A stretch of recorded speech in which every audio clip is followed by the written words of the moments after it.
And we are back now for our grand finals of Masters Coliseum number 6. We were dreading the possibility for a while of a potential TVT finals, but here we go. Serral was able to save us from that, and we are going to be having a TVZ between Cure, coming in from the upper bracket, but having to struggle a little bit against his opponents, versus Serral, who got knocked down to the lower bracket pretty early in this playoff stage, but since then has been kind of breezing through it to make it all the way here, right to the very end. Yeah, Serral has been looking strong over these past couple of days. It looks like after he got knocked down by Clem, Serral, he just went into just hyper, serious mode. He's been trading, he's been revising his ZvT play, and as we've seen so far, he has been very, very fond of this Roach style of Roach reliant composition early game as well, especially against these Korean Terran players. He's been having a lot of success. With that. But we'll see how successful he can be here against Cure, because Cure has not dropped a map, has barely dropped anything here on his way to the finals. And in the bottom right-hand corner, we have him here, the South Korean Terran player representing himself from the upper bracket, looking to claim that number 1 Terran spot. It is Cure.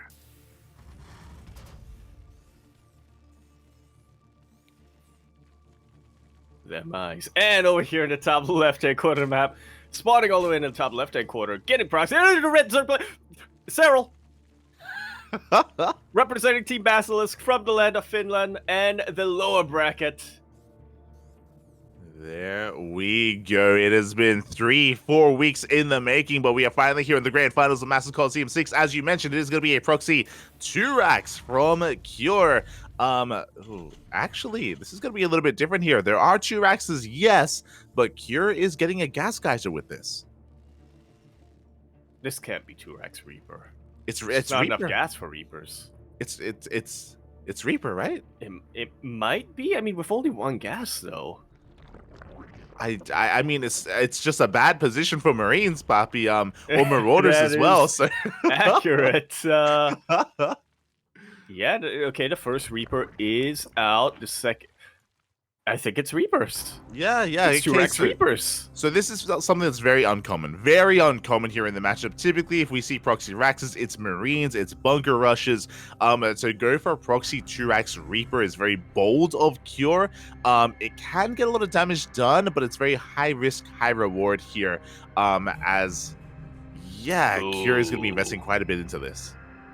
Yeah, I think in hindsight, I think this was a good move from Cure. We could see the positioning of the Overlords from Serral. He was scouting around the edges of his base for proxies, but he was scouting for proxy Marines. Now that the Reapers are rocking up right into the main base, even sniping the drone before it can be turned into a spine crawler. This has a lot of potential here before any unit can get out, mind you. Yeah, oh my god. 2 workers already falling. A 3rd worker almost goes down. The 2nd Reaper arrives. This is snowballing out of control. This is becoming a little bit too much. The Queen is still on the way. Without link speed, these Reapers are uncontested. They really are, but you don't want to get drone drilled either. That was a very risky play for Cure, but thankfully he was able to make it out here. When you keep your Reapers alive, 1 Queen also isn't that threatening, honestly. Just because, as we see, KD8 charges, but it was very fortunate here for Serral that he did decide to play it safe. He didn't cancel his spine crawler or anything, so this is definitely giving him a lot of security.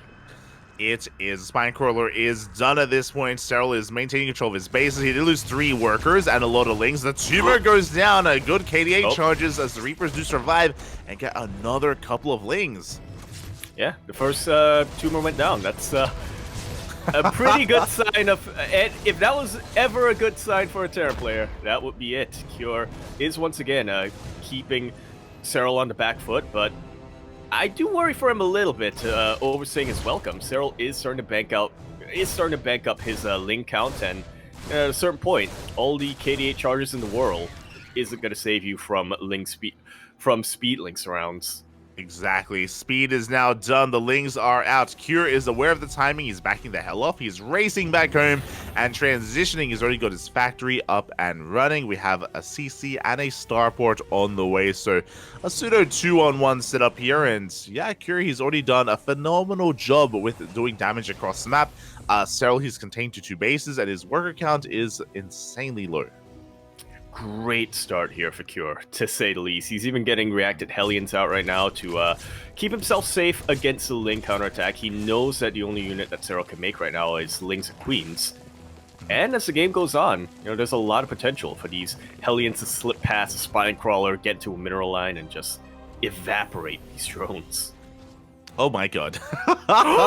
And it's not just the Hellions that are on the way. It was a 2-on-1 opener as a reminder, and we are going straight for a fusion core. BCs would be ideal here. We have a low base count, which means we also have a low queen count for Serral. I gotta tell you, Light, with the Viking coming out first, there's a part of me that wants to see range libs first, just to be vindicated there, but yeah, this is a pretty smart move here from Cure, to say the least. Going for battle cruisers like this. Like you said, the anti-air is going to be extremely limited here for Serral. Yaku, it's been like 4, maybe 5 years of of you saying it's lib range, Poppy, for the fusion. One day it's gonna happen. One day. Not today. I vaguely remember an NA tournament where a player did that, but it didn't work. Yeah, we see why. Cure might not even need the BC to come into play. He's getting rid of these Lings, but the Ling surround from Serral is doing a fantastic job of clearing out all of these Reapers and all of these Hellions, which is, it's a good trade for Cure, but also means that he's giving up all of his map control, and it also means that when his BC comes out, he's not going to be able to multi-prong.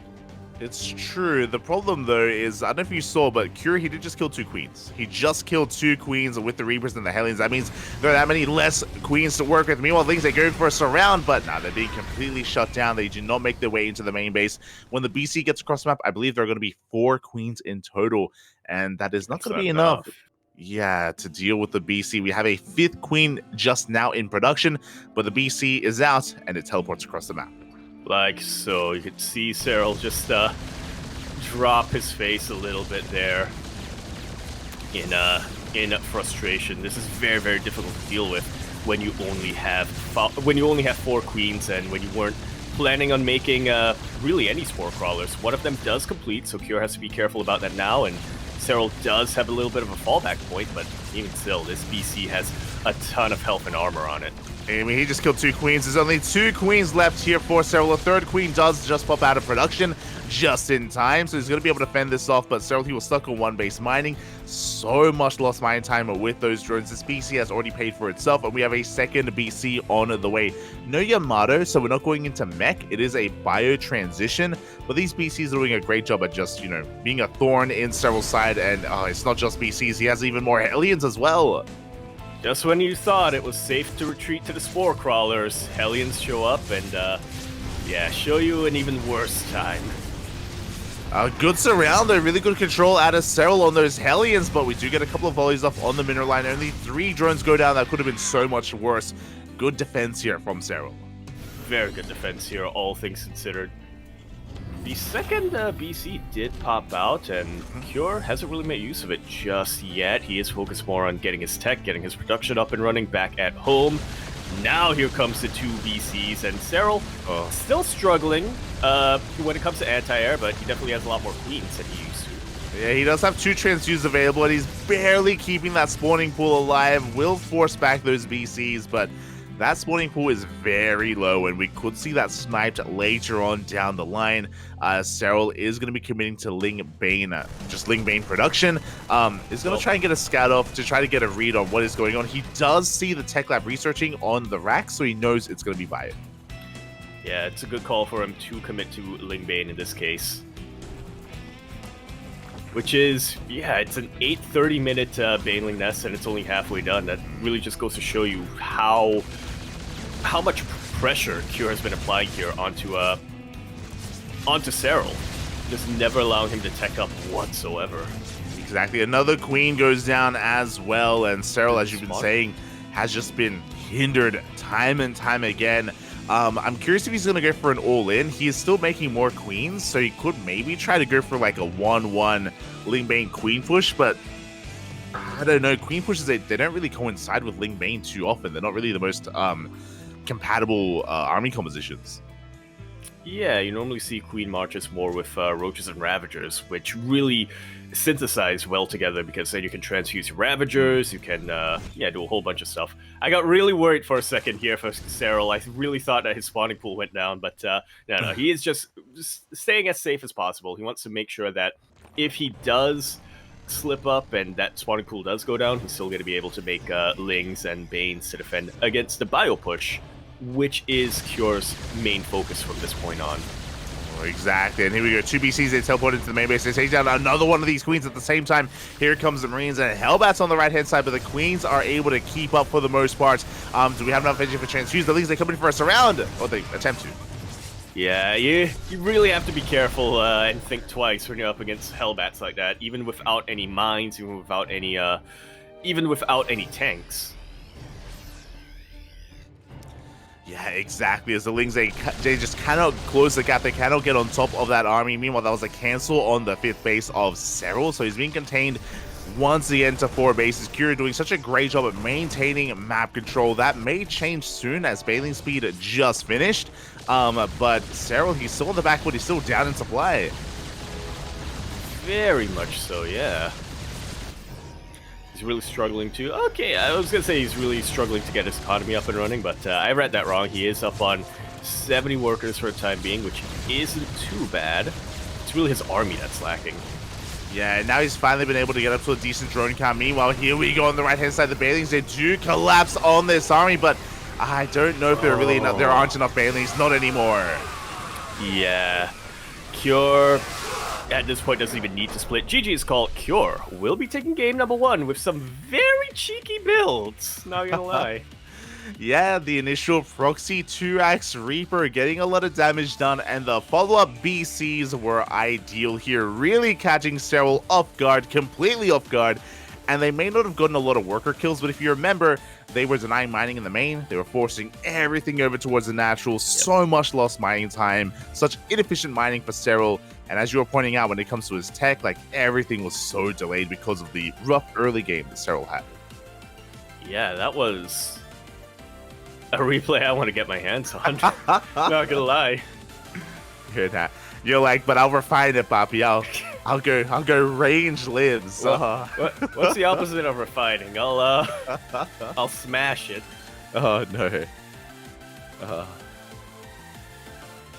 I'll corrupt it. I'll drop the ring. Oh god. However that goes. As we do see Cure taking a 1-0 lead. We were curious earlier, Yaku, as to whether Cure would start with an advantage in this series because it comes from the upper bracket. Oh, but right. We did get confirmation, I guess, upon seeing this, that it is just a straight-up best-of-7, no advantage from either player, which means we get there's the potential to get all 7 games. Yeah, we get at least 4 games. Oh, exactly, and Cure will start with a 1-0 lead, again with a very peculiar style. I don't think either of us really expected him to kick things off with Proxy Reapers, of all things. Definitely not. I mean, you've been mentioning it quite a while recently. As we get into this, in the top right-hand corner of the map, the Blue Terror player representing himself as he's currently teamless from South Korea. He is the mayor of Six City. He is Cure. Them eyes. That's the influence of parting. And spawning in the bottom left-hand corner of Altitude, we have the Finnish direct player representing Team Basilisk. It is Serral.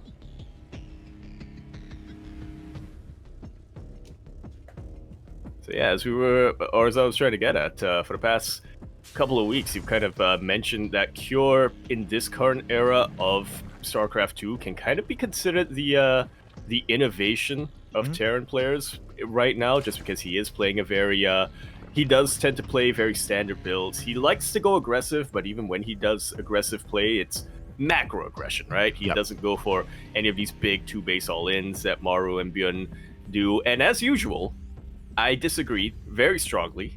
I argue with myself. I argue with myself a lot. I drafted a no, you are wrong, and this is why. But as it kept going, I realized I couldn't argue that. At least not with any facts. I was gonna be like, wait, well, you say that, but you know, Cure, he likes his 3 hacks, but It's like he hasn't done that for 3 years, Papi. It's been years. Oh no. But yeah. So that's why like game 1 was a little bit surprising, but we already see a lot going on right now. So Serral went for a gas first. He went gas pool into a hatchery, so a very late hatchery, very fast link speed coming out from Serral. He does keep 1 drone in gas, which is a little bit telling here. I'm curious how aggressive Serral wants to be as he's moving out with only a handful of lings. So yeah, a very aggressive opener from Serral. It can hit a kind of a very offbeat, kind of weird link speed timing if he so chooses. I'm calling Bane Bust right now. On the biggest map in the current map pool. Mm-hmm. Yeah, like when I first saw the gas first, I assumed it would be like a roach rush, but oh my god, he's going into a very fast third base from here, so he's trying to catch up and make up for again the fast gases that he was taking. Lings are moving out, but we're going to be hiding those lings, preserving them, waiting for the opportune moment before we do go in. And meanwhile, back at home, Cure skipped his SCV scout and he also skipped his Reaper scout. I thought it was crazy. I was gonna call that, but I was like, no, there's no way that on a map like Altitude, of all maps, Cure decided, I don't need to go for an SCV scout, I don't need to go for a Reaper scout, I could just go safety marine into a reactor, but apparently I'm saner than I thought, as that is exactly what's going on right now. And here we go, Ling speed kicks in, the Lings do rush on forward, and 1 SCV, 2 SCVs are going to be going down. We deny mining time here at the natural base, and this is the power of this really offbeat link speed timing here. We force a cancel on that on that supply depot, so it may not look like a lot, but this is a pretty good amount of damage dealt here early on for Serral.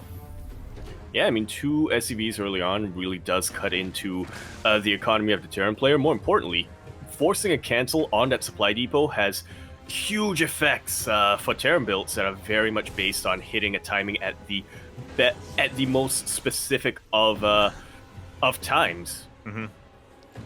Meanwhile, do you see what's being made? Timing too many times here. A Viking Marauder, Papi. We're gonna be seeing. This looks like the beginnings. Never mind. Okay, we're gonna be canceling the Marauder. Even this was. I was assuming this was gonna be a Hellbat push, by the way, but no, we don't commit to the Marauders. Instead, it looks like Cure was maybe anticipating Roaches to come out, but this was a 1-1-1 opener, and we're going for Cloak Banshees instead. Yeah, I think that is the much safer option. Even if you do think that Roaches are coming your way. Oh yeah, definitely. Banshees, they do so well for you offensively and defensively, so they are in production. Third CC was delayed, but is now on the way for Cure, so not too far away here as Cure is vying for map control. We didn't really touch too much on it, but we are on Altitude, the largest map in the map pool, and because it's so large, it can be difficult to be active. Like, if you ever move out with your Hellions, that does expose your bases here to these Ling run-bys and Ling counterattacks, and vice versa is also accurate, so yeah, this can be at times a chaotic map. Yeah. It's just what the large area and volume really allows for. Cure's going mech. Yeah. Yeah, you know, I was gonna bring that up when talking about the large map, but I was like, Cure's playing right now. I don't need to bring up the fact that we can play mech on Altitude. I don't need to bring up the fact that we can play mech on Near Humanity, which is further on down the line in the map order. But mech, he likes to win, Bob. That's crazy. I can't relate at all. He likes winning? He's crazy, Bobby. He's crazy. So, yeah, we do have mech on the horizon here for Cure. We do have double armory. Now, this is going to be a new form of mech that we have been seeing pop up this year, especially with the changes to the Banshee. But it is going to be a speed Banshee variation here. Yeah, interestingly enough, typically when you do go for speed Banshees, you're only getting about 5 of them to act as a little bit of a hit force. of the changes that are made, we have been seeing a couple of Terran players like integrating them into the main army itself. Yeah, exactly. So Curie's going to be committing pretty hard here to these Cloaked Banshees. Going to be looking to deny bases, kill queens, and do some economic damage as well. And so far, they are going to be forcing a cancel on the 4th base. Already a good amount of damage being done. At the same time, Hellions are going to be threatening a dive as well. Actually, Hellbat's going to be threatening a push. Oh my god. That's definitely an interesting choice here from Cure. Yeah. Well, he does split some of his Hellbats, and he trades well against these Lings, but yeah, I'm with you on this one. Like, that's probably would have been more worth it to dive into a Mineral Line or the Hellions. Part of me thinks that maybe that was a misclick, like as in the morphing of the Hellbats. I don't know if that was quite intentional. So a lot of Hellbats do go down in the end. With that, of course, Serral is now aware of the armory. He was just clearing supply. True. He just had to clear up supply for more so Cyclones, obviously. Yeah. And of course, when you clear up supply, it's better to trade against army than workers. Here we go, Roach one on the we got a Roach one on the way here for Serral. The base they do dive into the main base. Queen goes down. Spore Crawler is going to get targeted down as well. So good pickups here from Cure as he even threatens the Mineral Line. Yeah, a couple of drones will go down here and there. Does have to be very careful. Some of his Banshees are starting to get really low, and unlike battle cruisers, Banshees can't teleport out. Good target firing here from Serral, able to take out one of the weakened Banshees, and Cure will be making it out of here with 3 of his Banshees alive. We'll be getting 9 drones, a Queen, and a Spore Crawler for his trouble, so not a bad trade for our blue Terran player. Yeah, pretty damn good trade. And here we go. The Hellion Cyclone is moving out. We do have a Spire on the way, which will help when it comes to either Mutas or Corruptors. But we have plenty of Cyclones to help deal with that as Cure is now hitting the field. We're going to be cleaning up a lot of this creep. Behind this, it's going to be Battle Mech. A very heavy Battle Mech commitment here from Cure. I think he has like 1 or 2 tanks for the most part back at home. But he's focusing on Hellion and Cyclone production. Yeah, those tanks are solely for safety. Right now, he just wants to get a massive ground force, a massive strike force that can go between the bases, and kind of draw Serral's army back and forth. I'm liking this a lot from Serral, though. He is using the map to his advantage quite a bit, going for that Spire. Going to allow him to go back and forth between his bases a little bit easier, and also threaten the little openings in Cure's defenses back home.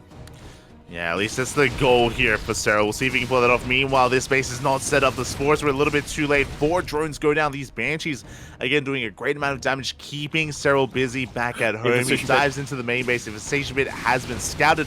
Hive has been scouted, and here comes the Cyclones.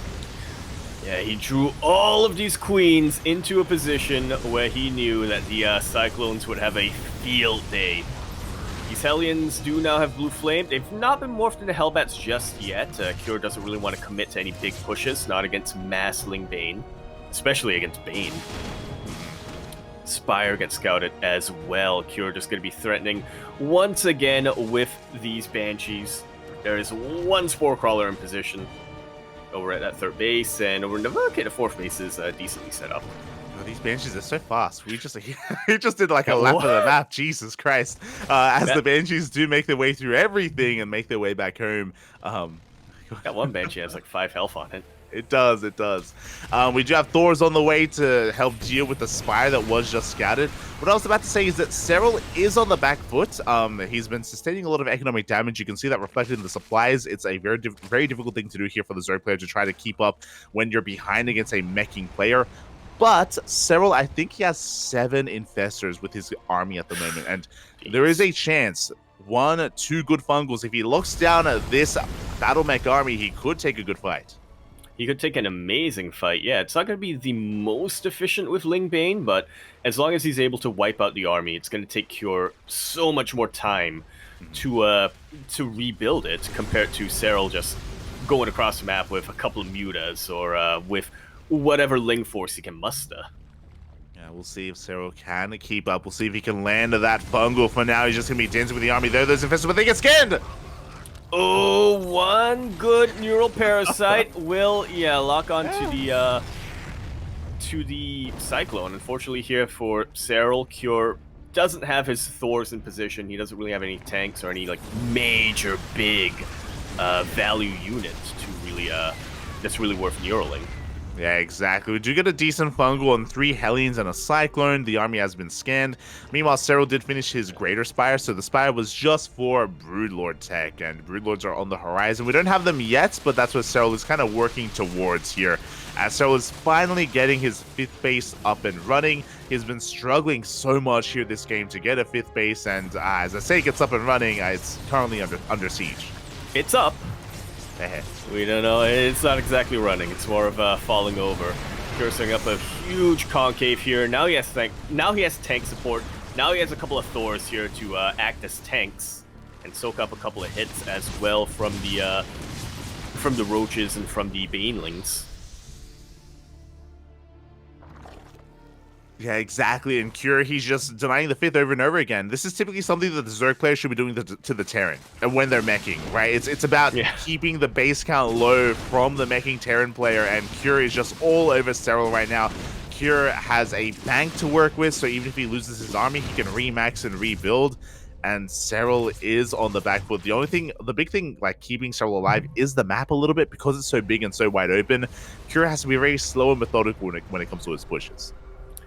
Yeah, especially because his army is starting to get a lot more immobile. You know, it's getting a little older, but more importantly, there are Thors and tanks involved, so he's not really going to be able to zoom between the bases like he was earlier in this game.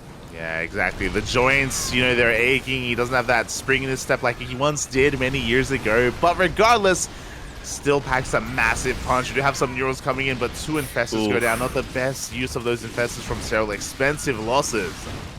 Yeah, I like the idea here from Serral, neuraling the Cyclones to try to get lock-ons on some of the more high-tech units here of Cure, but you gotta be really careful going neuraling against tanks. They can definitely just shut down the Infestors, but speaking of shutting things down, huge Blinding Clouds and huge Neurals will catch basically the entirety of Cure's army in the middle of the map. Look at that supply plummet here for Cure, and look at Serral just about doubling the army supply. Yeah, this is why we put so much emphasis on those Infestors earlier when it came to dealing with the Battle Mech Army and even with the regular Mech Army here as well. The Infestors, they really did shine at neuraling almost everything, and Serral took an amazing fight. Now Cure is on the back foot. Now he does have a bank to work with. He can try to rebuild, but suddenly everything is swinging in favor of Serral. Yeah, he just spent his entire bank and he doesn't have the army that he needs. Exactly. He needs a time to rebuild right now. He just was not expecting that kind of engagement. We were talking about it earlier, but on this map, it is so much easier to get like these big surrounds just because there are so many big, wide open spaces, and that was ideal for Serral. And now he's finally getting his 5th base up and running towards the left-hand side. He's getting his 6th on the way as well, and he has remaxed. He is free. He's now unchained, and yeah, he's running wild in the middle of the map, getting all of the bases that he needed earlier on that now he's finally able to get. Army of Cure not at all in position to deal with this harassment or even this push into his 3rd base, so 12 SCVs are going to go down just at the blink of an eye. And now we do see the pendulum swing here in favor of Serral. Now Serral has the map control. Now he's looking pretty here on his 6 bases. And now it's on Cure to take a 5th. We mentioned earlier that typically it's the Zerg player looking to deny the 5th base. And that's kind of the role that we're taking right now, where Cure is desperately trying to get another base up and running so he can rebuild his economy, to rebuild his workers even.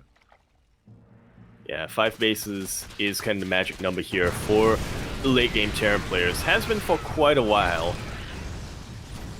And the win condition a lot of the time in late game TVZ, for the Terran player anyways, to mine from turtle up on 5 bases, allow your Zerg opponent to trade in efficiently and just go for a massive counterattack. Cure actually has a higher army supply than Serral right now, and his army isn't looking too bad, but it just is never in position to defend, and even now with this push, it seems that he is being a little bit indecisive as to where he wants to go. I'm worried he has too many tanks. I don't know if you noticed, but we have Broodlords out here for Serral that is going to be scanned, and now we have Thors in production, but Cure has an insane amount of tanks right now. He does have Vikings to support, thankfully. The Vikings are going to help a lot.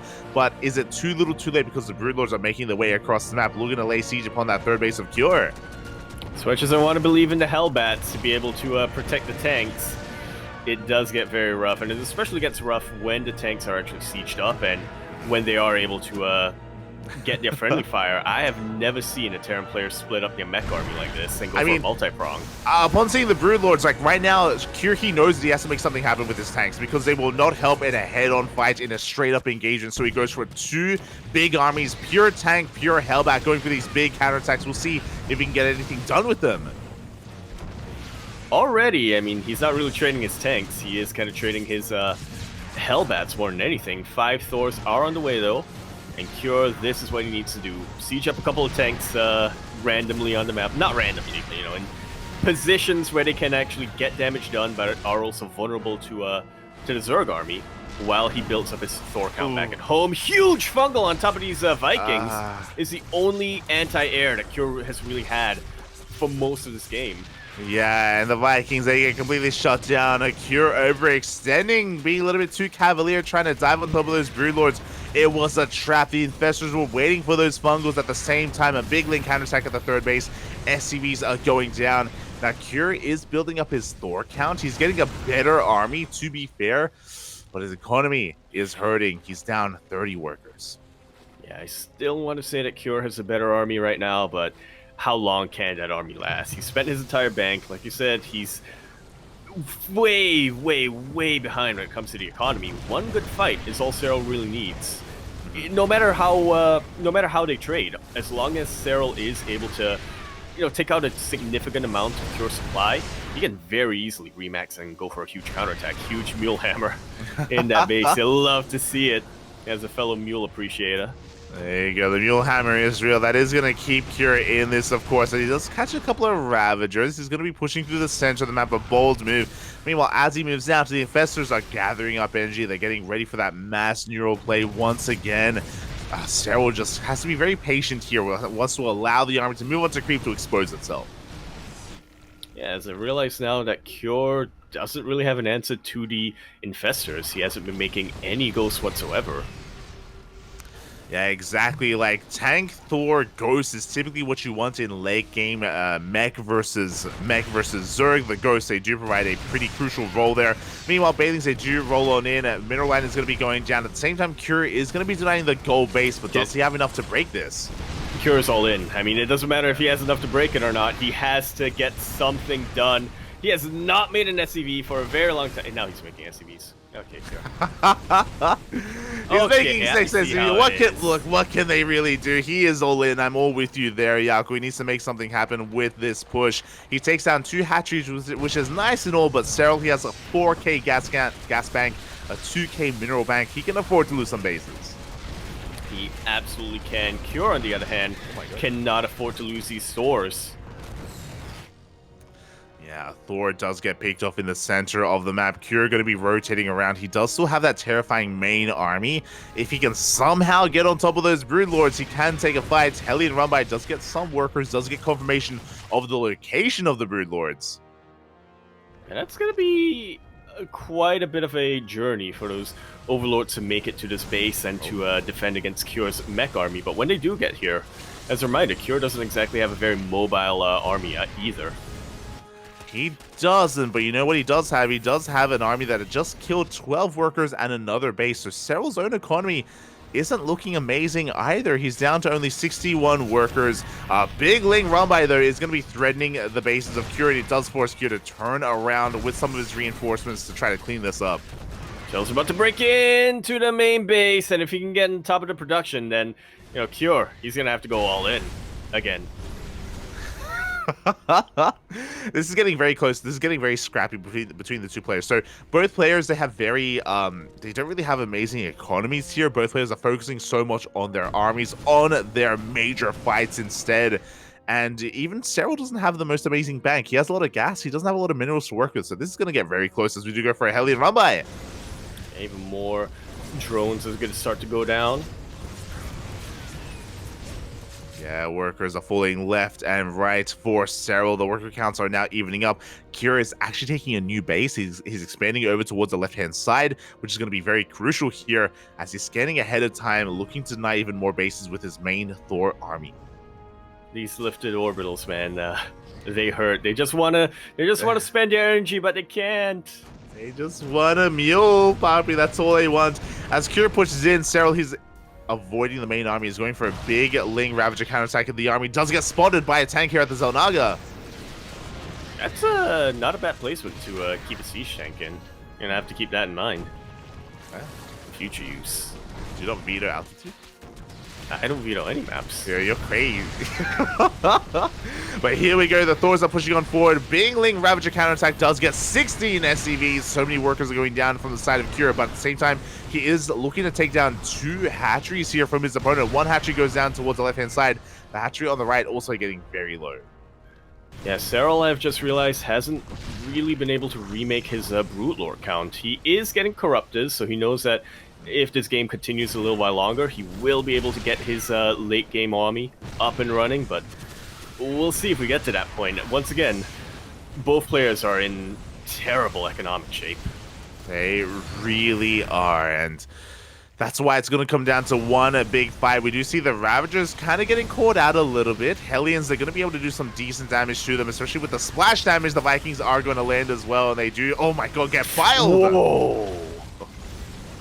Great files here from Serral, but I'm not even sure what happened over there. I guess some Banelings finished up. Brute Lords are now getting into position, and a Neural Parasite and Blinding Cloud combo will just about shut down this mech army. The Brute Lords are now completely uncontested, and his supply is plummeting. Yeah, Cure, he overextended. He gets caught on creep. He loses every single Thor. The Brood Lords are getting out of control, and it looks like Serral has done it. He's going to be looking to fight back in this series. Cure, he just doesn't have much else left. He doesn't have a bank. He has a bit of an army, but not much of it is able to contest against the mass Brood Lord that Serral has. I feel like that's twice now, and Cure was in a really good position, but overextended a bit too much in this game. Serral doesn't have a lot of workers, but what he does have is this gold base with a Spore Crawler to keep it alive. Yeah, and there we go. The Hellions are being cleaned up. The fresh mining base of Cure is being denied as well, and the Broodlords are just going to be able to float between these bases. Is there a world where can Cure somehow fight back in this? If he's given time, if he's allowed to take another base to mine from, then maybe. But, I mean, Serral's being pretty active. He's not going to just allow that to happen. Definitely not. Even with a Brute Lord army, which is typically the most mobile. But at this point, Serral just has so much map control that he can... At this point, Serral has so much map control, and he knows that Cure is in such a low supply that Serral doesn't really have to worry about going back and forth between his bases to defend. Exactly, and yeah, we do see Cure just caught up from his own bases here. CC is going to go down. The workers are going down as well, and yeah, Cure, he's just kind of taking this in a little bit. Like, he's still mustering up as much as he can, and we have more Hellions and more Vikings in production. Again, this is going to help a little bit. It's just he's so far behind when it comes to the overall army supply. And the quality of the army from Serral is insane. I'm just saying, man, one EMP could have prevented... Okay, maybe one is too little, but a couple of EMPs and ghosts could have definitely prevented this here for Cure. Serral going for what should be his final assault. He's backing away for now, as he actually doesn't have any Corruptus protecting him against Vikings. But these queens are a huge deterrent for the Vikings. Yeah, the queens, they do help support here. They do provide a little bit of anti-air against those Vikings. At the same time, a big Ravager counterattack, and Serral, he may even be able to bust into that main base. You mentioned earlier, if he can somehow get on top of the production, that will just be game, and Serral is going to be headed in that direction. At the same time, here comes main army looking to push on ever closer. Queens are waddling on off a creep. Yeah, Serral gonna have to be careful about that. He can't transfuse if his queens are off creep. And also he can't transfuse if his queens don't have energy, which they look pretty spent at this point. Yeah, in a more head-to-head fight, I do want to favor Cure a little bit more, but here come the Neurals and massive blinding clouds on the tanks. Yeah, Cure definitely gambled a little bit there, sieging up in that position. hoping that he could snipe those infestors before the neurals, but 'twas not to be. GG is called, and Serral will be fighting back, tying up this series 1-1. GG, well played. That was quite a game, quite a back and forth. Initially, Cure was looking on fire. He was denying the fifth over and over and over again, if you remember, 15 minutes ago. And then Serral, we were talking about it, he had to bank so much on one big fight, and that was the fight that included all those fungals and all those neurals from those infestors. And from that moment, Serral, he was the one who was able to take and hold on to that lead. Yeah. So like I said, from the very early game, Cure was in charge. But then all of a sudden, with his infestors, Serral said, I'm the captain now. And it never really looked like Cure was able to, get back into that more convincing position, right? I mean, he was fighting back, and he made the rest of the game quite very, very close. But he never regained his control, his map control, or really anything. He had a very big, threatening army, but yeah, But Serral kept kind of exploiting that army's weaknesses in its immobility and just the fact that Cure was kind of prone to overextend quite a bit. Yeah, well, Cure, he never really had an answer to the Mass Broodlord, which is why when things were getting really close, he was going for all these counterattacks, right? He was going for these split pushes, he was denying bases, he was avoiding the main fight until eventually it caught up with him. Eventually, we saw those Thors get swallowed up on the left-hand side, the Broodlords were able to make their move, and yeah, really patient play out of Serral to come back there and to hold on to that game. And we have a series. We have a back and forth. We do not have a 4-0. Let's go. We're guaranteed. Wait.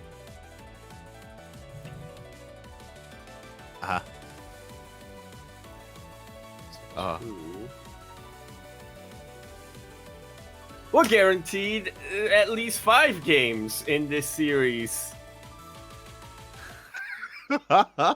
At least 3 more. Anyway, here we are now on Babylon, where we're here in the bottom right-hand corner. Matt spawning all the way in the bottom right-hand corner. We have our blue Terran player from the land of Korea, representing himself. He is Cure.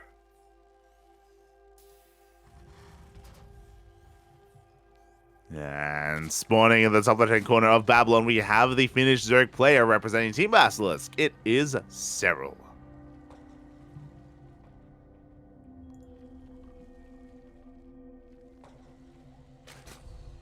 Boy, so what I meant was... Okay. Go on.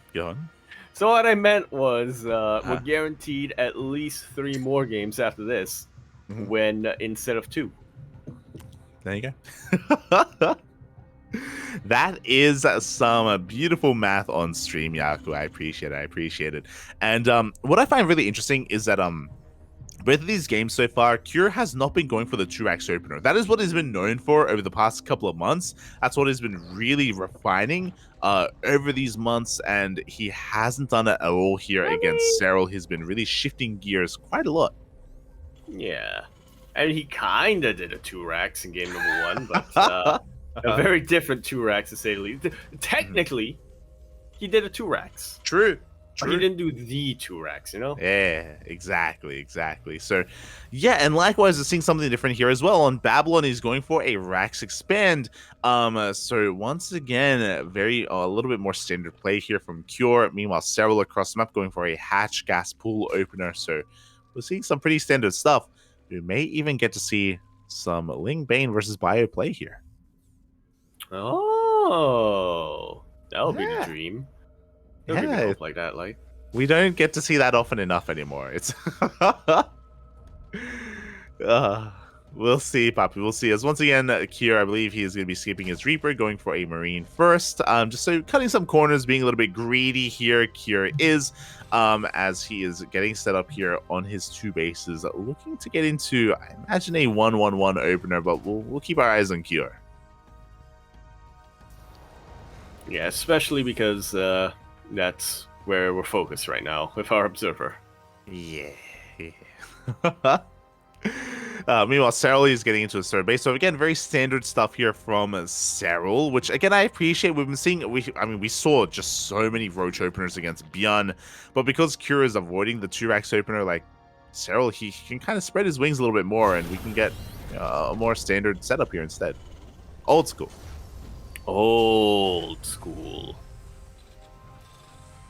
Yeah, I mean, I'm looking into production bar and I don't see a roach warren, so. There you go.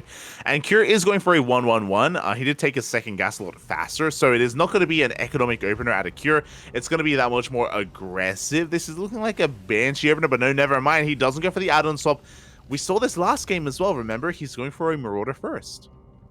Yeah. Instead, in the last game, he did swap the add-on around, and he went for Banshees, but this time, he is committed to that Marauder. He is committed to that Viking, and now we're just waiting for concussive shells to start being researched. Yeah, we're waiting for the armory to be thrown down. This should be a Hellbat push coming out from Cure. Again, he's quite fond of it. Whenever he can, he does whip it out. There it is. Concussive shell is on the way. No, it got cancelled. No, it got canceled because he wants to fake it out. Yeah. He's going for the add-on swap. I wonder if he's not going to commit to the add-on swap. Yeah, he goes back. Let's go. Back up and lift it away. Serral is going to start building spore crawlers. When that's the last thing that he needs. I love what just happened. Cure faking out the Banshee opener here, forcing or thinking Serral, he thinks he's safe to drone and get spores when really he's anything but. Yeah, I was gonna say, here's the thing. Did Cure do it too aggressively? Did he make it too obvious where he's like, oh yeah, bro, I'm lifting up, I'm totally going for the add-on swap, even though I have acknowledged your overlord here. I don't think so. I think Serral's falling for it. Like, he's throwing down 2 Evo chambers. He's still just droning. Like, he is woefully underprepared. What he does have, though, is he does have queens. And with a high enough queen count, you can defend without Banelings. You can defend without roaches. But we'll see if he can pull this off as Cure is moving out across the map with his Marauders. Just picking up that last one. Not leaving it behind. Yeah, it's definitely trickier, though, defending against Hellbats and Marauders with Concussive Shell, just because those Marauders might not do a lot of damage, but they will practically be rooting these queens in place, allowing these Hellions to do this. Yeah, and there we go. One queen is going to be going down. We do have so many more coming in from behind. The Lings are trying to get us around on those Hellbats, on those Marauders. Yeah, but the Hellbats do finish up in time. These Marauders will live, and here we go. A lot of queens are starting to fall, but this is a really good concave for Serral. Yeah, the Marauders are doing a great job here at focusing down these queens, though. And is it going to be enough? Queens are falling left and right. Lings are coming in to reinforce. The Hellbats are running out. Yeah, really starting to run out. This medevac doesn't have any energy on it left. Here comes a Banshee. What more can this one Banshee do? Yeah, it looks like we have 4 queens left over. Cure, he barely did not have enough to break his opponent. Serral does hold. He got away with droning. He got away with being greedy. And now Cure is in a rough position. You could see into the camera as well once Serral realized that he defended. Yeah. He just let so much tension out. He was like, let's go! You could see it there in the cameras, and now we can see that Cure is doubling down. He does have a 3rd CC, so he's not all in by any means, but he is on the back foot. He was hoping to do a little bit more damage with his attack. Did kill some queens, and the queens are being rebuilt, but Serral is double expanding. He's taking his 4th and his 5th base as we speak. And it's definitely going to make up for what little losses he's already sustained. Again, very efficient trade from Cure, technically, but that push did not achieve any of its goals. It, on the balance, has kind of set Cure back a little bit. Yeah, but here comes the second wave. The Hellbats still coming into play, looking to deny this 4th base. The Queens do come to the front lines, though, and it looks like Serral, he's going to be able to hold on. At the same time, he goes for a link counterattack, and he does catch some of these SCVs. He could even try... Yeah, he does force a cancel on the 4th. And he's going to continue to be threatening here. Right outside the natural base. That's a lot of Lings, but that's a decent number of Marines, and the wall is, in fact, the wall. So Serral isn't too worried about that. There we go. Meanwhile, Cure, he did force a cancel on the 5th base of Serral, but he still has his southern 4th base, so he's still up when it comes to the economy. Still going to be looking to expand. Infestation bit now on the way for Hive Tech, and Cure still doesn't have his 3rd base up and running. He's still on a 2-base economy. Yeah, hasn't really been able to saturate that 3rd base at all, not even able to throw down mules just because it's that vulnerable. Yeah, exactly. That much vulnerable to those lane counterattacks, to those run-bys. I mean, he's still being very active on the map here with all these Hellbats, but he can't really be too assertive here. As at least, yeah, he's catching some links. Yeah, he's catching some here and there. That feels bad if I've ever seen one with that morphing overseer and those Marines. Feels bad, man. Feels bad. But in the end, Serral's like really maintaining control of himself. The overseer does go down in the main base. Serral is working on a Hydrogen, and oh, we know what that means. +2 range timing. Get out of Lanka seems to be on the horizon as Serral. He's looking to catch this army on siege. The babies, they roll on in. Yeah. Very split-second split there from Cure, but unfortunately his instinct and positioning was kind of working against him as he splits right into all of those Banelings. Serral has so much momentum on his side right now. He's just completely wiped out Cure's main army. Cure was already on the back foot, and now he's... What's a step back? Or what's a step even further from being on the back foot? He's walking backwards. Yeah, it's just not going to be enough here. You know, Cure, he's lost his main army. Things are looking tired here for our Terran player. Oh, and Serral is looking stronger and stronger. Oh my god, he's even going for a Doom drop. That is 6 Dropper Lords on the way for Serral. Because why the hell not? It's so unnecessary. That's how far ahead he is. So we don't need this, Poppy. It's a power move. It is a bit of a power move here from Serral as he's going to shut down the push here in the center of the map. Hive is done. We have Adrenal on the way, +3 armor as well, +3 carapace, and there we go. The Dropper Lords are making their way towards the main. Slowly but surely. There's no vision here for Cure.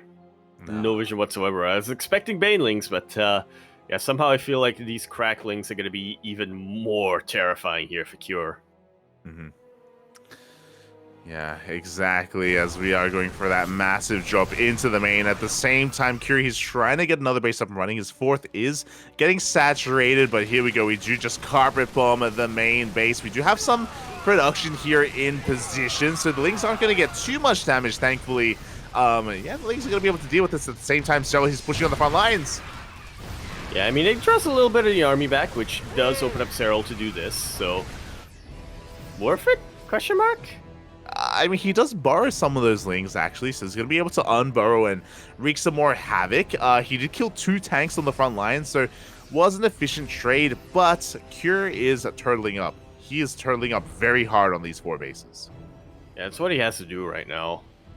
There just really aren't any other options. He is on 4 bases. He really needs a 5th, but yeah, it's really not feasible for him right now, considering just how far ahead Serral is when it comes to the tech, when it comes to production, when it comes to just about everything. Yeah, exactly. And I do worry because these entrenched positions can be difficult for Zerg players to break, but because we already have the Hive in the production tab, Serral, he already has Vipers. Vipers are already out. They're gathering energy as we speak, and once they're topped up, we can start to break these positions, whether it's the 3rd or whether it's the 4th. Serral, he's gonna get a base. And he's gonna get away with it too. Yeah. He's gonna get a base and eat it. And here we go. A little bit mistimed. The Vipers were a little bit late to the party, so Serral has to back off. Cure is in the midst of maxing out at the same time. Ling at Bane counterattack at the 3rd base is going to deny a lot of mining time. So, pull the boys? It's definitely an option here for Cure, but yeah, he's going with what is the safer move to just get up to his 5 bases and to just try to turtle and try and hope that his Zerg opponent will run out of steam. Serral, meanwhile, he's got to be feeling pretty comfortable right now. He knows that his 1 win condition is to just completely deny that 5th base over and over and over again. And that's what he's doing. He rolls on in big blinding clouds and an abduction as well on the tanks, the base. The army of Cure goes down. He barely has anything left. He cannot fight for that 5th base. If he tries to, he may lose even more, as we do see Serral just rebuilding, remaxing, even has a greater spire on the way. Once again, saving us from the terror of the lurkers. True. Gonna be Brute Lords instead. Yeah, there we go. The Brood Lords are potentially on the way here for Serral. He does unburrow once again with those Lings in the main base. Serral has to be careful to overextend. He still has to wait for his Vipers to gather up NG once again. But once he has them, he can roll in for a second time. Yeah, just roll in, take a trade, and no matter how many units he loses, it's still going to be valuable for him. Yeah, and there we go. Blinding Clouds are throwing it down. The tank count is going to get reset once again, as there's just an overwhelming amount of Zerg here. Not the best trades running into those Marauders, but we still have plenty of Link Bane left over, and Cure, he plummets in supply. Yeah, again, not the most efficient trade for Zerg, but it doesn't have to be efficient, right? He just needs to make sure that he doesn't take... Serral just needs to make sure that he's not taking economic damage back home, and he just needs to make sure that he is resetting that tank count. Did lose a couple of Vipers, though, which is unfortunate. Yeah, he did lose some of those Vipers. There is no answers to the Brood Lords, though. We can see that Liberators are on the way. I don't think we have any Ghosts yet, so... Yeah, Cure is just not ready for this higher form of tech, as Ghosts are in production. Oh, okay. I was going to say this is super smart from Serral, because he knows that Cure has been traumatized in the past by the Lurkers. So Cure, he's preparing for Lurkers by getting these Liberators, like Serral. He's pulling one over him with the Brood Lords. But he's gonna say he's gonna get one over on Cure, Poppy. Cure, he's getting ready for the Lunker, so he's making Ghosts. Little does he know that we're getting Brood Lords, which Ghosts are also good against. So it's How does the copy pasta go? You need Ghosts to Ghosts to deal with the whatchamacallit? Yeah. Yeah. I mean, again, they're very versatile units, and it is very important that Cure is getting into those Ghosts. It will help. And hey, you know what? Cure, he does get that 5th base up and running. It is now available here, but the Brood Lords have arrived. They have shown their face, and like you said, there's just no real answer to the Brute Lords. Just ignore these Ghosts that Cure has right now, as Serral is looking to target them down as best he can. There's still a bit of bio here, though. So that makes it a little bit trickier to target them down. Yeah, that one Viking going ham here onto the Brood Lords, but one Viking can only do so much as the tanks are going down. That's going to create an avenue of attack here for the Link Bane army of Serral. He has to take it slow, though. Again, the Ghosts are zoning away these Brood Lords, but we have Link Bane on the ground to help support. Yeah, now the Viking is gone, so... You know, one Viking might not be able to do much, but it can do a lot more than 0 Vikings. Good pick off here for Serral, completely denying the 5th base of Cure. Does have to be a little bit careful when it comes to these snipes, but already he's kind of halfway to victory just by canceling that 5th.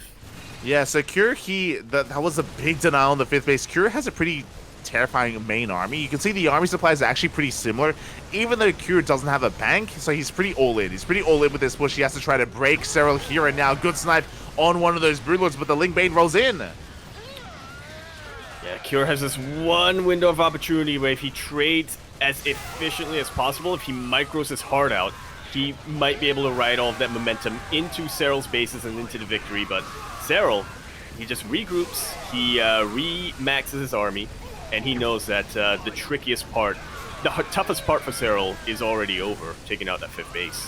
Yeah, exactly, and a lot of Ghosts just went down. You can hear the screams before your very eyes, and with that, Cure, he's forced back to his 4th base. The Brood Lord count isn't looking too high, but right now we're just making more Lings, more Banelings, more Hydras as well, and the Swarm, Poppy, it's too much.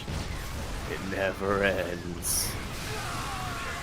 Coming in for a complete surround, catching all of these tanks on siege, which I guess is actually a benefit here, but there's just way too much Zerg. GG is called. Serral will be taking game number 3 here. Will be taking the lead in this best of 7 grand finals. GG, well played. From almost the onset to wind it all back, because it did lead into a longer game, to be fair, but it all started with Cure going for that big committed Marauder Hellbat push that really didn't get the damage done that it needed to, and if you remember, he delayed his own third base to make that happen, so once that push did fail, he was even denied landing his own third base, denied his fourth base as well. Serral, he had so much map control after that, he got away with so much, and even though Cure was eventually able to max out, it was always Cure on the back foot. He was never able to actually really attack on Serral's side of the map. He was just stuck at home. Yeah, by the time he did push out towards the end, when he was pressuring Serral's base, keep in mind, he wasn't at a halfway point. He was still on his half of the map. Yeah. That's just how dominant Serral was on the map. That's just how much map presence he did have, and how diminished Cure really was. Oh yeah, exactly. And I think what I'm getting here from Cure and from this series so far is that Cure, he hasn't played Standard yet. I say that we've seen one game where he opens up Proxy 2 racks, right? He's opened up Hyper Aggressive. We've seen a game where he goes for Mech. Now we've seen a game where he goes for Hellbat Marauder. He's coming in with a very versatile, a lot of variety here with his play. A lot of variety with his play. So he's just mixing it up game after game after game.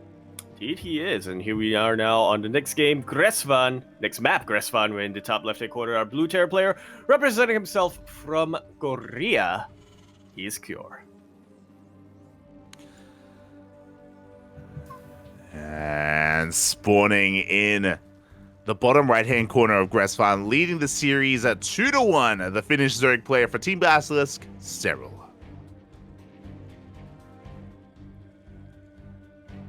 Yeah, that's actually really interesting now that you pointed out that Cure is coming in hot in all of his games so far. He's not playing Standard. He's not looking to out-macro Serral. I think a couple of people in chat earlier were making a point with that.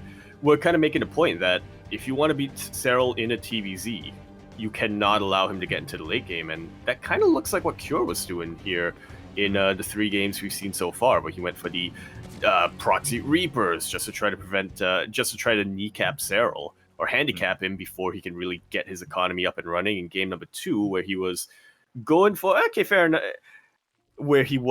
going for his big battle mech style, trying to beat Serral before he got to Hive Tech, and he almost did, if not for overextending in the middle of the map there. And in game number 3 as well, he tried to, if not end the game early, then at least cripple Serral's economy very, very early on with his Hellbat push. But whenever these get deflected, and whenever Cure isn't able to deal that big economic damage early on, he isn't really able to recover from that position. Yeah, 100%, and I have to echo that sentiment. And even when he did get ahead economically early on, like that, winding it back to altitude, right? Like the Banshees and the Hellion Rumbys, they were doing a lot of damage. Like Serral was on the back foot, but he clawed his way back in anyway. And that is what is terrifying about Serral, is that even if you get ahead against him in the early game, like it sometimes is not enough. He's just that terrifying of a player. But as we continue on here with the grand finals, I want to give a shout out to Babyling in the chat. Thank you so much for the raid. Hope you had a great stream. Hope you had a great ladder session. Welcome, everyone. Welcome to the grand finals of Masters Coliseum 6. This is a best of 7 between Cure and Serral. We just wrapped up with Serral versus Bjorn, and Serral looked dominant in his series against Bjorn. Cure is putting up a better fight, though, as he is going for a 3cc before Banshee opener. So quite economic here from Cure. Interesting. I'm just going to be guessing here that Cure is banking on Gressvan being a map that lends itself to a lot more positional play, and being a lot more Terran favored in a sense. Welcome everybody from Babyling's stream. Welcome babies. I don't remember what Babyling's viewers are called. Donkeys. Donkeys, really? I was gonna say like the Brotherhood of the No Pants, but Welcome, donkeys, to the grand finals, as Light was saying over there. And thank you for that raid, babylings. Go get some macas. Let's go, Poppy. Let's go. It's beautiful. It's beautiful. But yeah, basically what you were saying, I 100% agree with, in the sense that Cure, this is the most macro-oriented that he has opened this series, and it makes sense on Gresswan. It is more of a defensive map overall, and we could be in for another longer game as well. But this is very odd. So it's 3cc before Starport, but we're actually going for a medevac first. We're not going for an add-on. So we saw this a little bit earlier in the series. I think we saw this from Beyond, but yeah, really early medevac drop from Cure. Yeah, I don't remember if it was on the same map as well, but we saw something like this coming up from Beyond on, I think it was Babylon, but obviously Beyond's transition after that was kind of indecisive, to say the least. You know, he was swapping the add-ons, but then deciding, no, I don't want to swap. I don't want to get a Banshee. I actually want to get a reactor first, but then he canceled the reactor afterwards. So yeah, we'll see if Cure is able to execute this a little bit more cleanly, and if that will be more effective. Yeah, as the jig is already up, we do see an Overlord Scout coming in from Serral, and he does see the Banshee that's on the way. He also saw the drop as well, as the medevac was revealed to kill that Overlord. So Serral is getting ready for the drop play of his opponent. He's fully aware of what Cure is up to. He has the information he needs, but we'll see if he can keep up when it comes to the execution here of the defense. As Serral, in a very standard fashion, he's going for a lair, he's going for a Baneling Nest. His link speed was delayed because it was a 15-15 opener, but it's still going to be Link Bane from Serral. Yeah, again, very standard play. This might be the one time we see Bio versus Ling Bane. Oh my god, we thought we were going to see that before, and I'm hoping we see it again. I'm hoping for it. Ooh, a Spire is thrown down. Serral. Motas? Oh, I was going to suggest he's realized that the 2 games he's won so far were games he went for Brute Lords, but what you're saying makes a lot more sense at this stage of the game. You're not wrong, though. You're not, factually, that is correct. Yeah.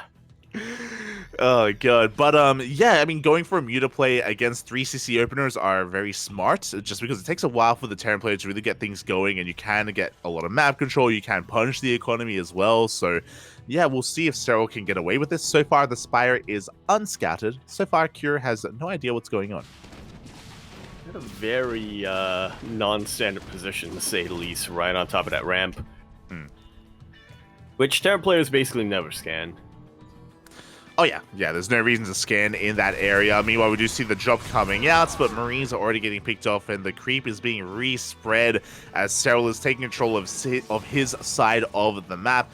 Meanwhile, Cure, I'm curious here. He does have his third up and running. Okay, he is taking additional gases. He is going to be looking for a longer game. Should be throwing down a 4th CC momentarily.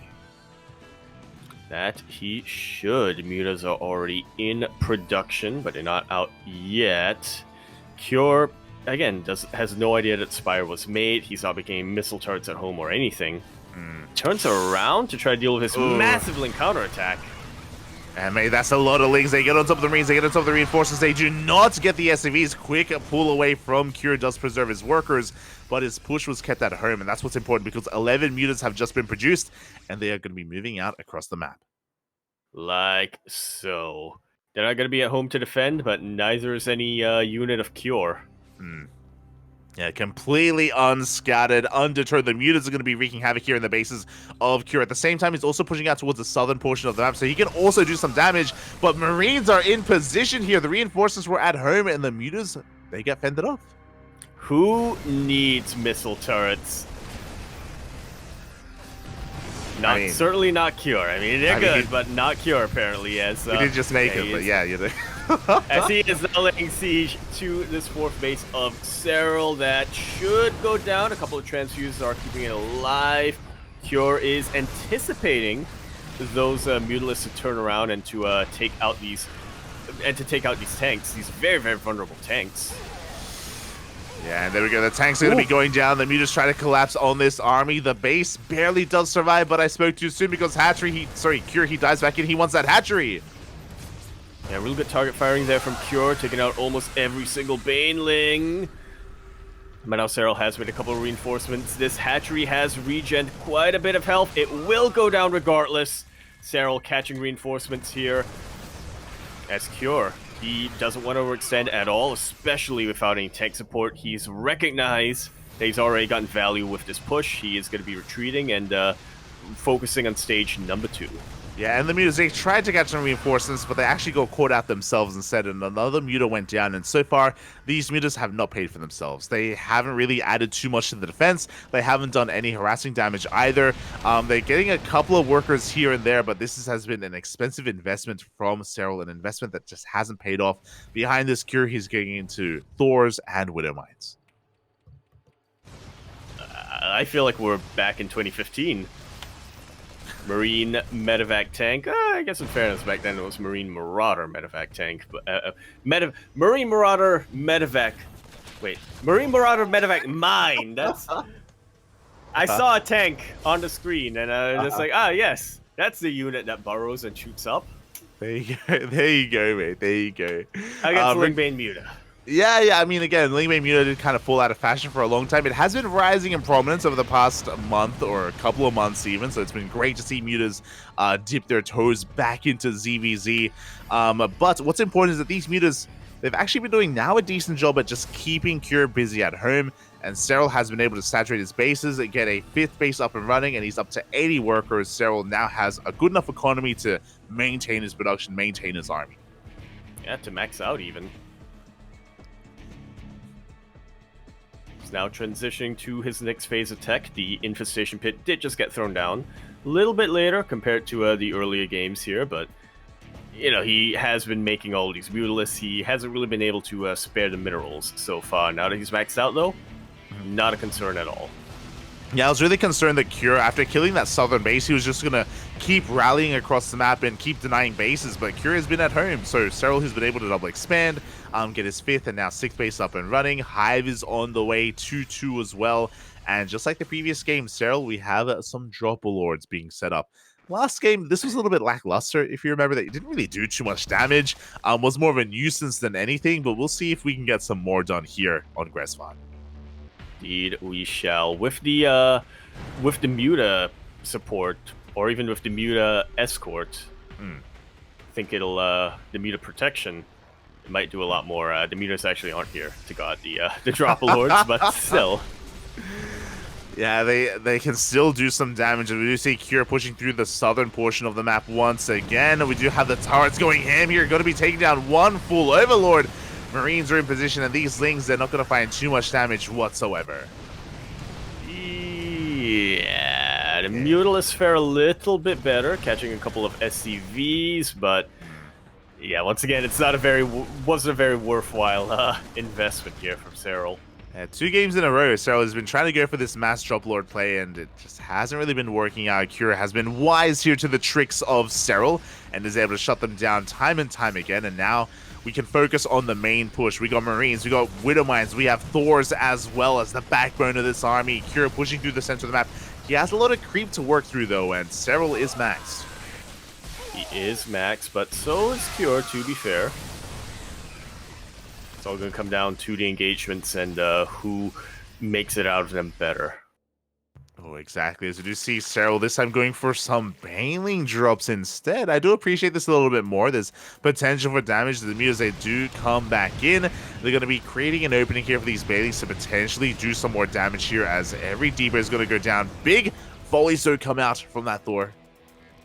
And those mutas are starting to get very, very bruised. Serral wants to get to the next phase of his game. This is so smart from Serral, using the Mutalisks to take out the wall and allowing these Banelings to just come on in and be pretty much uncontested. As I was saying, Serral, he does want to get rid of some of his Mutalisks to get into his Lunker production, to get into his more later stage of the game. So yeah, he's fine sacrificing them for now.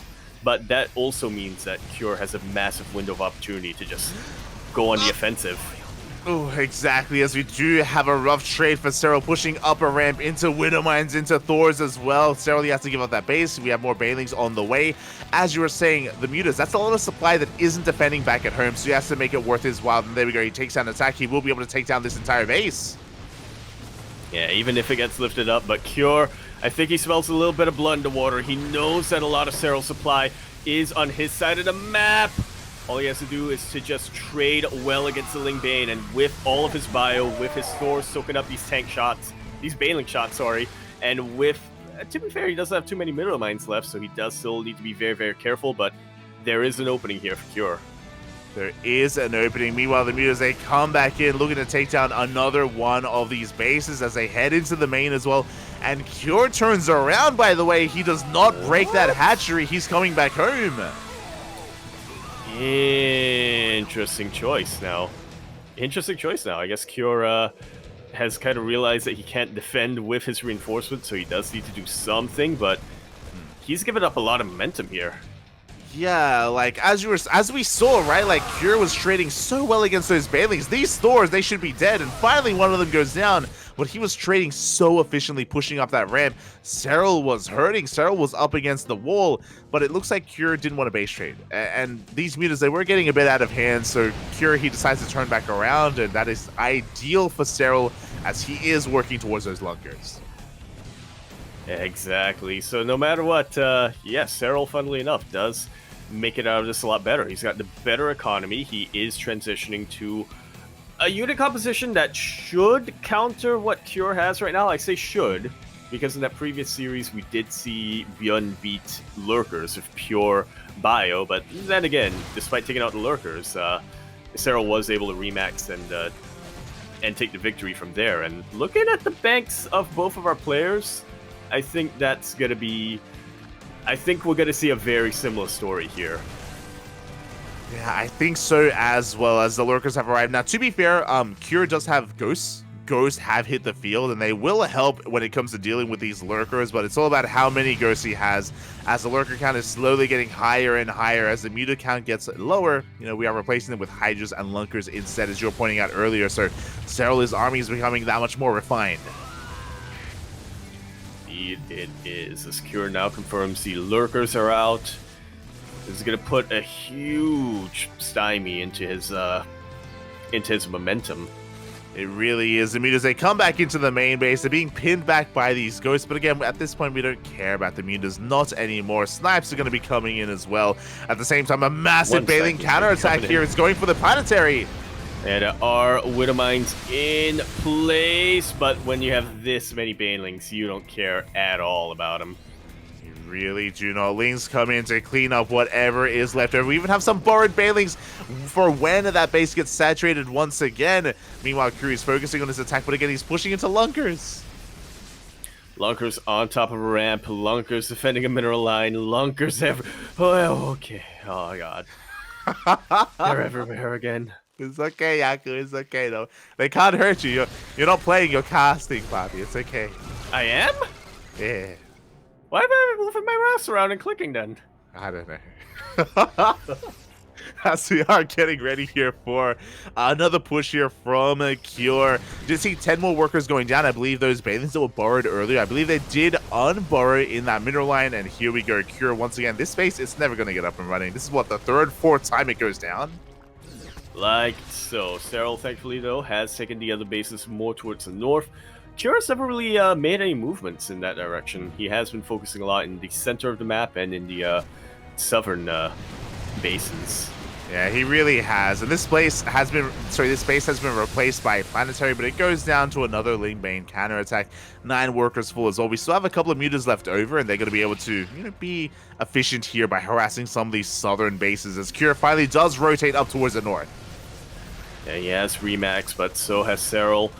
The thing is, though, Cure has a much lower SCV or a worker supply, so he does have a bit of a super maxed army here. He's got a better army, but if it trades a little bit too inefficiently, Serral's gonna have a much easier time counterattacking. Yeah, but that was a great fight for Cure. He takes down the majority of the Ling Bane. 2 hatcheries are going to be going down. He's going for the center base as well. Serral, can he hold on? His Banelings are starting to connect a little bit. A couple of Thors will be going down. The northern bases will be sniped by a little bit of a bio strike force here. Drones are starting to fall, but that means that Serral, or rather that allows Serral to get a higher army supply. Exactly. The supplies are rising here for both players. Both players are at less than ideal worker count. Serral, of course, having a higher worker count than his opponent, so the lurkers have hit the field, and Serral is looking for surround. And he just barely gets it. He gets one decent Balin connection, and yeah, Cure definitely on the back foot. You can see it in the supplies right now as well. Serral has been able to remax a while ago. Cure has spent his bank and is really struggling. Yeah, it's one of those things where Cure, he may have taken out 2 bases, which is honestly a great pick-off here to snipe those 2 hatcheries. But Serral's also counterattacking at the same time. He was killing a lot of SCVs across the map. He still has Lings, Burrowed, soon-to-be Balings as well. They should be caught out, and there we go. Cure does come across them. Thankfully, he does shut them down. But Serral is going to be the first player to max out as a result of Cure's economy also being hindered. Yeah, and Cure doesn't have the best defensive army composition. I mean, he has been trading very, very efficiently in the middle of the map, and he has been able to get these huge concaves that trade it very well, but he doesn't quite have that anchor point like you normally do have. Huge use of the borrowed banelings here from Serral, picking off a couple of ghosts and a couple of marines as well from what my eyes have told me. Yeah, Lunkers accurate though. The Lunkers, they try to come in for a flank, but they all get sniped one after the other. There was nothing to support the Lurkers, unfortunately, but the Lingbane is rolling on in regardless, getting on top of the Ghosts. Yeah, there was nothing to support the Lurkers, but there was nothing to really support the Widow Mines either. A lot of them do get taken out without getting any of their shots off. Cure, again, really struggling with his bank. Serral, when it comes to minerals, he doesn't have as much as he wants, but he has more than Cure, and he is able to remax so much quicker. That orbital command does go down too. Yeah, it was sniped by those cracklings again. They are cracked. Vipers are on the way for some parasitic bombs, for some blinding clouds as well. Serral does have to back off for a moment here. Again, he doesn't have the best economy to work with, but he is about to remax. As long as he's able to avoid these Widowmine shots, he can take another fight. He can. He definitely can. Can being the operative word here. See how well it does get executed. The infestors are sneaking in, but the turret will provide detection. One of them will get sniped by a Widowmine of all things.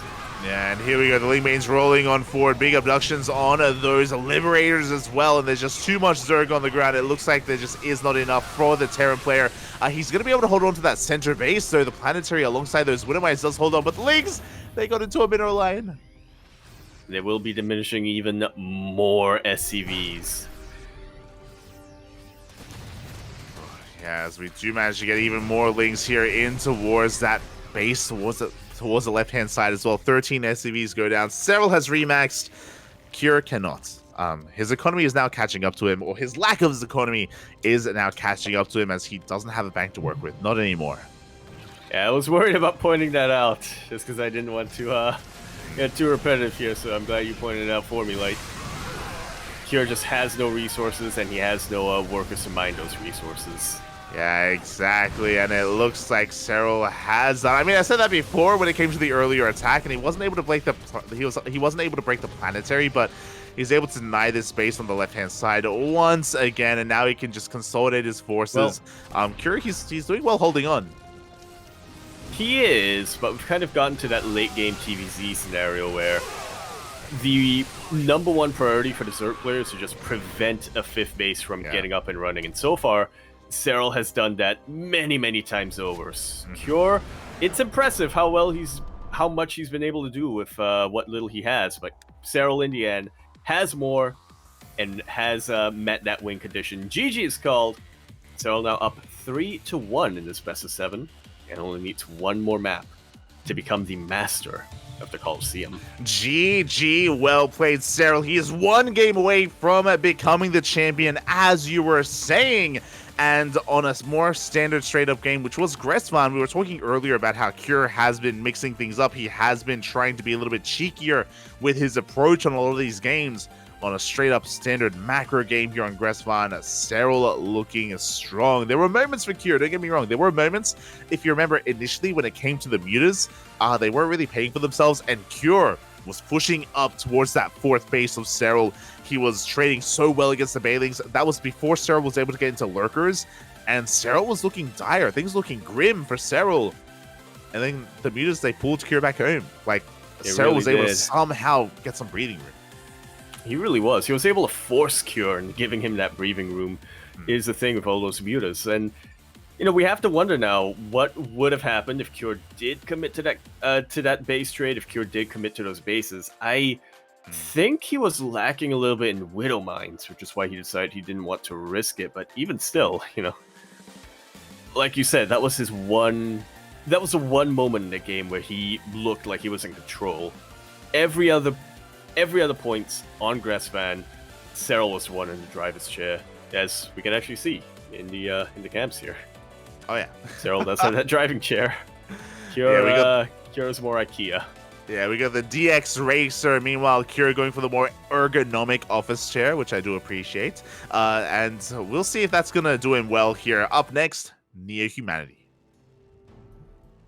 Very quirky map for quirky finals, as here we are in Neo Humanity. Top left-hand corner, our blue Terran player from Korea, representing himself, and apparently WTL, if that emblem next to his name is anything to go for, it's Cure. And spawning in the bottom right-hand corner of Neo Humanity, we have the best Zerg player in the world, representing Team Basilisk, one game away from becoming our champion. It is Serral.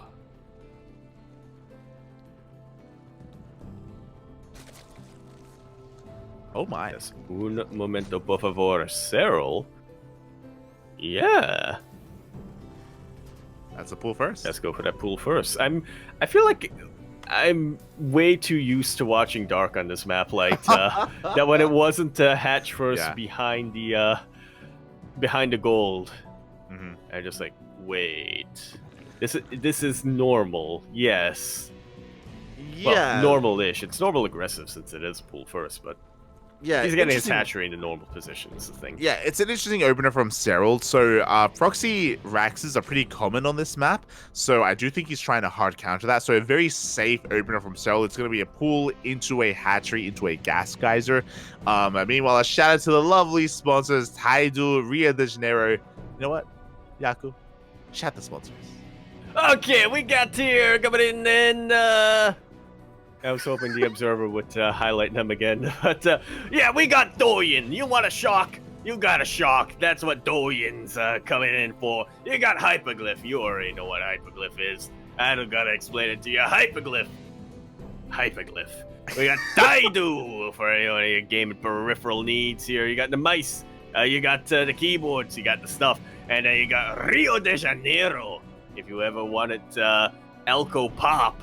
If you ever wanted a soda and alcohol at the same time, but didn't want to mix it yourself. There you go. So you got, makes you good enough to fight. It's the best way to really watch StarCraft, you know? It's to get that buzz going, it's to get that heart pumping as well, and you know, you're able to just sit back and just experience it in the best way possible. Yeah, you'll get accelerated. And so you'll be focused enough or fast enough to keep up with everything, but you'll also be buzzed enough to slow down the brain. Slow down, yeah, to really appreciate it, you know. Yeah, there you go.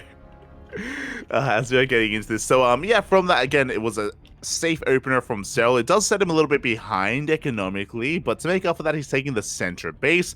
Meanwhile, across the map, Cure is going for a third CC before starport, so a very economic opener from Cure. Nothing too fancy from our Terran player, as he does slip into the main base here, looking for some cheeky damage here, maybe a drone if possible. Oof. Doesn't quite get it.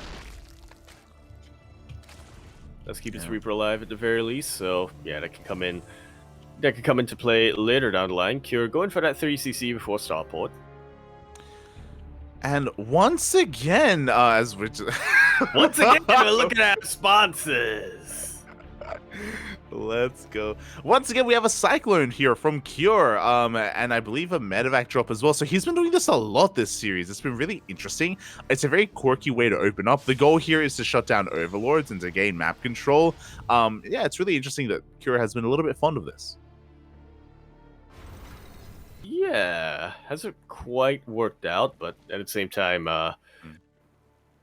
same time, these past games where he has gone for the Cyclone drops, Serral was doing something a little bit different from the more roach-heavy openings that I think a lot of Terran players are getting accustomed to.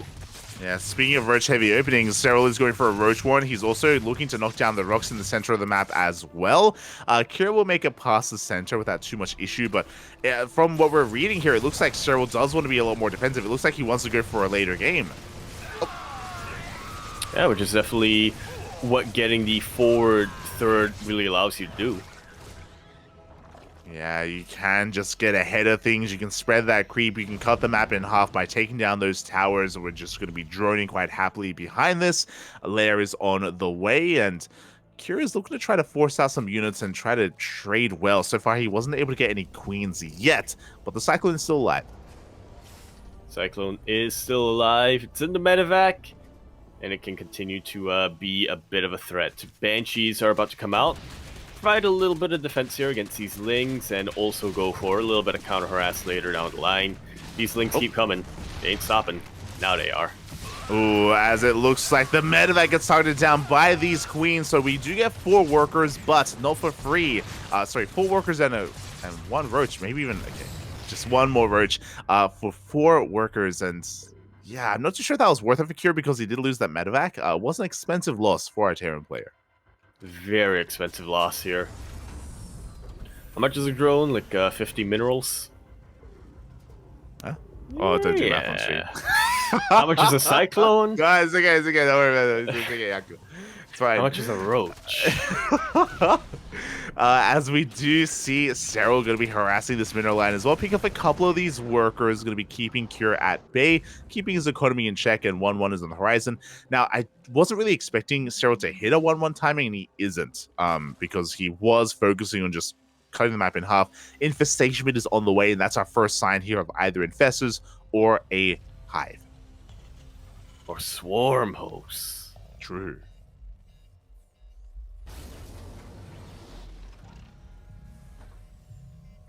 What? What are you trying to think of like other things that like an infestation can do? Like I didn't. Turns out it can't do much other than those 3 things. Yeah, it's true. Very true. Smooch.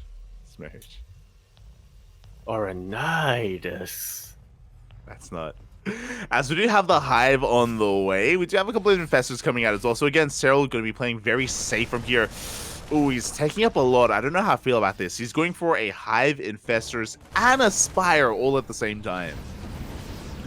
Very greedy here from Serral. I mean, just goes to show how safe he feels here. After taking that more forward third base, he does have a lot more of a...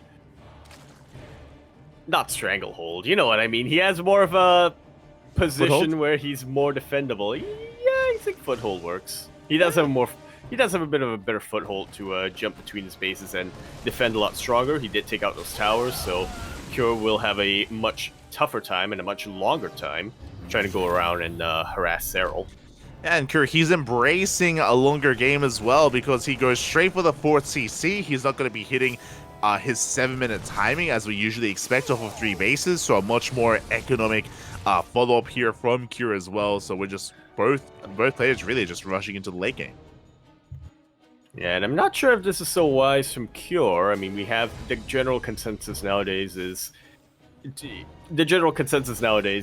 you cannot allow Serral to get into the late game in a TVZ, but at the same time, Cure has been going for timing attacks and cheeky builds in the last couple of maps, and it hasn't quite worked out for him. So, you know, we have kind of been hyping up Cure as being probably the best standard Terran player out there right now. So maybe playing towards his strengths will help out, will give him a better chance here.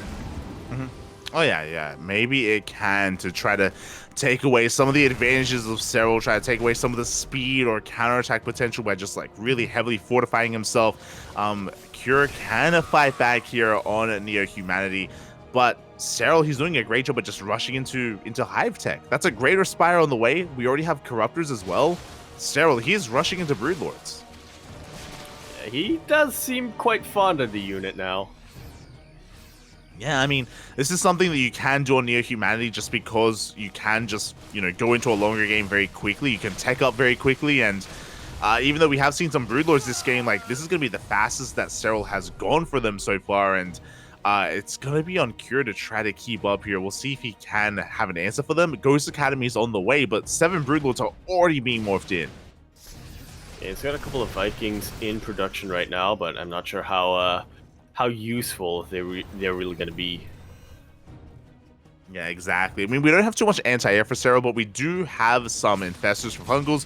We have the queens as well to support. The creep is now reaching that halfway mark. We're actually getting past the halfway mark. Here come those broodlords that have been unscouted this entire time, and Serral is about to show his hand. He is super. He's got 201 supply right now. He is super maxed, and he's looking to make use of his army.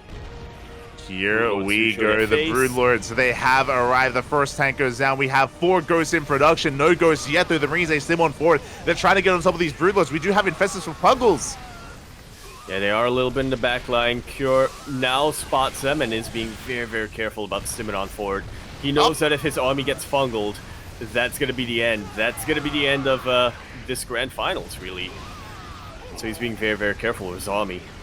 Yeah, we can see likewise Serral also being very meticulous with his army control as well. There are a lot of Vikings on the field, but the transfuses are keeping the Broodlords alive. The tanks are going down. There's only 2 tanks remaining here. The Broodlords are trying to get on top of them. If they go down, the ground army can just get out of control. Yeah, that really is the backbone of Cure's army. Good EMP, taking out the energy of 1 infestor, but there is still 1 other full energy infestor still remaining. Oh! Army count of Serral's getting thinned out. Yeah, big fungal on the Marines. Every single tank did go down. The Thors are being caught in production as well. And Serral is looking to break this third base location. Snipes are going to be coming in. The Broodlords are finally being dealt with. It looks like Cure may just be able to hold on. Yeah, really good concave coming out here. Serral really using the map to his advantage. Sending out as many lings as he can. Just going across the map immediately. Cure will hold on, but I'm not convinced he has enough army supply to go for a counterattack. Yeah, he just lost 20 SCVs. Now, we are on Neo Humanity, so it takes a very short time to counterattack, but here come the reinforcements from Serral. He's going to try to get us around, but no, he cannot engage with this army, not without Banelings or more Ravagers, so he has to back off. He has to respect Cure. He really, really does. There's no splash damage with this army right now. A couple of Banelings are waddling around. Baneling speed is on the way. Cure takes 1 look at that and decides, you know what? He doesn't have splash damage, but neither do I. My tank count got completely reset. I haven't been making Widow Mines or anything like that, so he is forced to back away, which I want to say favors Serral here, just because he was able to take out those 20 SCVs, but Cure has caught back up. Yeah, Cure, he's been just cranking out so many workers here. It just goes to show how committed Serral was with that attack. I still want to favor him overall as well when it comes to those upgrades, but Cure is doing a great job at stabilizing, and we could still be in for a much longer game as Serral is trying to take up into Hydras, into maybe even Lurkers. Yep. Yeah. As we do see a massive fungal here on the medevacs, the biles do connect. Oh. So many medevacs are going down. I want to try to spin that in a positive way here for Cure, in the sense that, now he actually has supply freed up to get more ghosts and whatnot. But yeah, that's definitely a painful loss regardless. Cure is maxed out though. Serral still needs a little bit more larva to get his units out, and he doesn't quite have the tech he needs at the moment. Yeah, exactly. As we do see Cure pushing to the center of the map. A lot of biles connect with the Thor, with the tank as well. Good connections for Serral as he's trying to hold on here with his Roach Ravager. We have 28 more lings on the way. But Cure, he is encroaching on this space. Fungal does not quite connect. Yeah, but you know what? The biles will also not connect. A lot of biles are zoning away the army of Cure, however. Cure's army is really starting to get thinned out. Banelings are about to pop, but his base is in a lot of trouble. This is the cornerstone base right now of Serral. If that goes down, he's leaving himself so vulnerable. He really is. He does take down 2 more tanks here in the center of the map. This base is looking very exposed. Vipers are coming in, but the Vikings do zone the Vipers away. Yeah, good parabomb though from Serral is going to be able to get is going to be able to delete 2 of those Vikings, and one of them is very, very low. A couple of volleys from the Queens, like so, will take it out. Cure has no Vikings left to really zone away the Vipers anymore. Yeah, Kiri, he needs to calm down a little bit. He's going to consolidate his forces. He's going to bring everything back together. He's looking to try to double expand as we speak. He's going to be floating his CCs over towards the left-hand side of the map. Meanwhile, Serral also is getting into those Hydra upgrades. Hasn't made too many Hydras yet, but he's getting there. Slowly but surely. You definitely understand the aggression from Cure. I mean, he knows how important that fort base is for Serral. But like you said, I do think that he needs to calm down a little bit, regroup, consolidate his forces, and go in with a more effective push. Exactly. We do have 6 SCVs going down. Now we have a Burrowed Ravager as well, and Serral is able to buy a little bit of time here. He forces his opponent to back off. We have 3-3 on the horizon for our Zerg player, and he has been able to max out, this time with even more Vipers as well. Yeah, we do have a lot of ghosts, but no Vikings remaining. It's really on who shoots first, who gets a blind, whether Serral will get the blinded clouds or the abducts first, or Cure will get the EMPs out first. Finally, this base is going to fall. Yeah, center base goes down, but we do see Serral busting into the natural base. Looks like 14, 16 SCVs go down in the third, and Bailings, they roll in towards that natural base as well. Workers are falling left and right for Cure. Is that the same Ravager that burrowed? It is. Yeah, it is the same Ravager. Yeah. That's how fast regen is when roaches are burrowed, I guess. There you go. Finally, it is going to be going down, but Serral did a great job at just buying himself some time and getting himself some breathing room here as he pushes on forward. Big power bombs on those Medivacs once again. Big yoink on the tank as well. And Serral is getting quite a lot of value this time. He is forcing Cure back. Yeah, despite that fort base going down, I feel like Serral has been able to contain Cure for long enough that even though he doesn't have that super solid defensive position anymore, he knows that he has more than enough resources to trade well enough against Cure.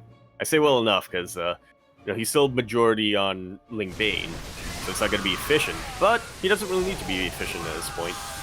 Speaking of, Serral does overextend on the left-hand side, but he goes for a massive lane counterattack. He takes down the Orbital. He catches a lot of reinforcements as well. This is going to be a very efficient trade, taking down Marauders, taking down Ghosts for only Lings. Yeah. I feel like I've underestimated how efficient Lings really can be, especially when they get Adrenal Glands or they have +3. This is an insane amount of value for Serral. Yeah, and again, it just gives him a lot of breathing room that he needed, especially after a rough fight that he had over on the left-hand side. More Infestors are arriving, and Fungal Growths are going to be so crucial here as well, just because of how ghost-heavy Cure is right now. Also, a really important thing to take note of is that Cure now has a 6th base. He has expanded over towards the left-hand side. It took him a while to get that base up and running, but he now has it. He does, doesn't he? Nice snipe on that Infestor, but of course the Vipers are the main spellcaster that Cure really has to worry about. Lings are getting in position, really locking in and rooting the Ghosts in place. Haven't really been able to get on top of these Infestors. Infestors, Vipers. Yeah, the Vipers have been able to survive. The Infestors not so much. They haven't been as lucky here, as it looks like we have another Infestor getting caught out. Big Fungal though! Yeah, catching 2 very high NG Ghosts as well, and the rest of the Bio army. Wow. Serral gets some very key connections there with his Banelings, and on Neo Humanity, one big engagement is all you need to win to get the momentum to keep this going. I do not see a way for Cure to get enough army supply to really defend against this. Serral that was it. Is sending everything across the map. That was the army. GG gets called. Cure, one wrong move and he lost everything in one fight, and Cure taps out. Serral does it. A big sigh of relief. Serral is going to be the Masters Coliseum 6 champion, taking down a Cure on Neo Humanity. Mate, we thought, we were worried for a sec after getting knocked down by Clem. We were worried about his ZvT, but Serral, 3-0ing Maru, 3-1ing Bjorn, and 4-1ing Cure shows that he is, of course, master of the matchup. Yeah, we mentioned it earlier, but I'm pretty sure that after Serral's series against Clem, which was a couple of days ago, I'm pretty sure he just took a moment to reflect. He just had to really go over his ZvT matchup, and we saw against Maru, against Beyond, against Cure, very roach-heavy styles, very roach-heavy play from Serral. Very safe play early on to get into the mid-game, to get into the late game, to where he was able to really thrive and snowball out of control. On some of these specific maps, we saw some unique builds. Like this one, he went for a Broodlord Rush. We saw it didn't work, and this last game was pretty close. Like, after the Broodlord Rush failed, I was like, Serral, he was on the back foot. He was barely holding on against the counterattack of Cure, and was able to bring it all back in the end. And GG, well played. Very, very well played here from Serral. Yeah, I think you really put it best there. Serral, after getting knocked down to the lower bracket, because he didn't drop a single series in the group stage either.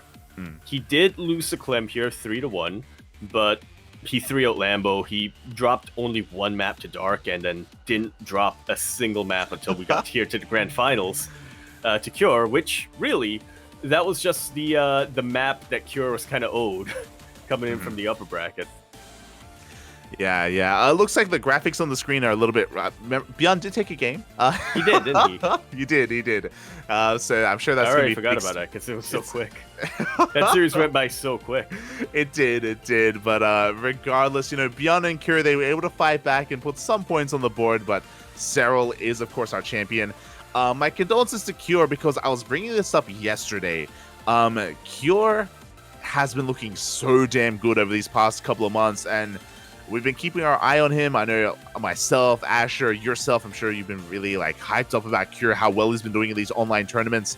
And we saw that come to fruition at Gamers 8. What was that, almost 2 months ago at this point, where Cure made it to the finals. He made it all the way to the finals of that offline event, and he lost to Rainer in the finals. And here, similar story.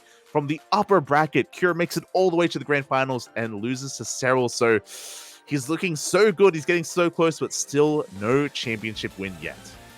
Yeah, not for this year anyway.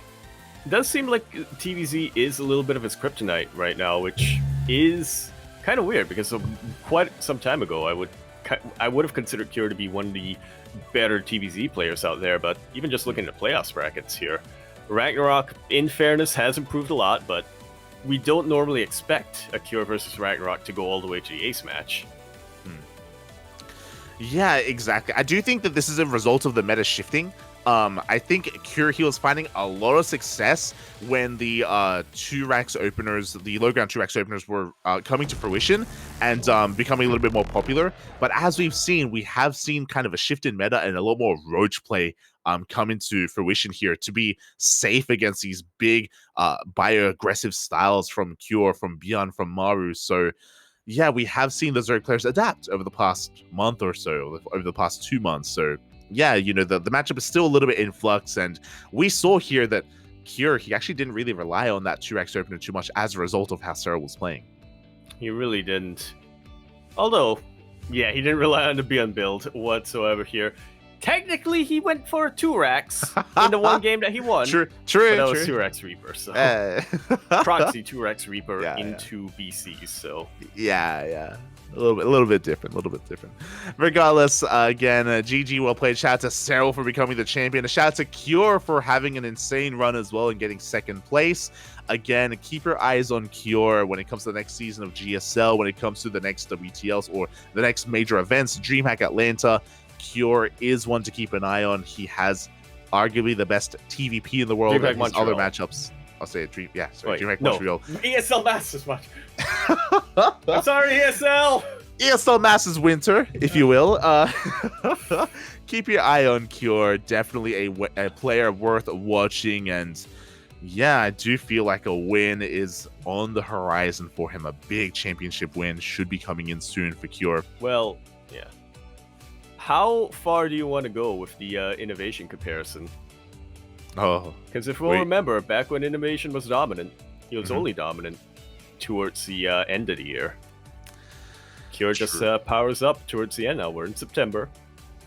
There's still one season of GSL in October. There's still DreamHack Atlanta.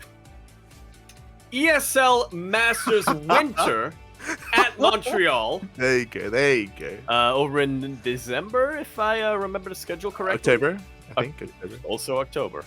Also, Kura's letting us know it's Atlanta. It's not Montreal. It's Atlanta. I know why you're thinking it was Montreal, but it's fine. Don't worry about it. It's fine.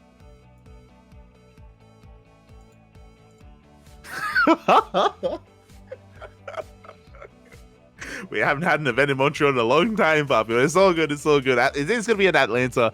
But yeah, what you're saying is there are opportunities, there are chances here for Cure to really get that win that I'm sure he is hungry for. Regardless, GG, well played. Congratulations to Serral.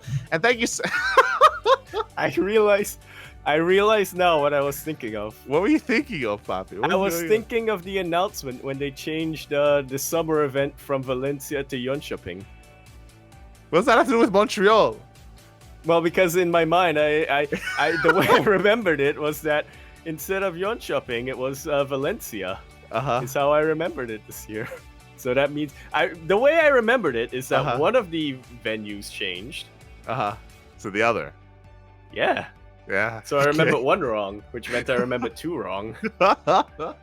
It's all good. It's all good.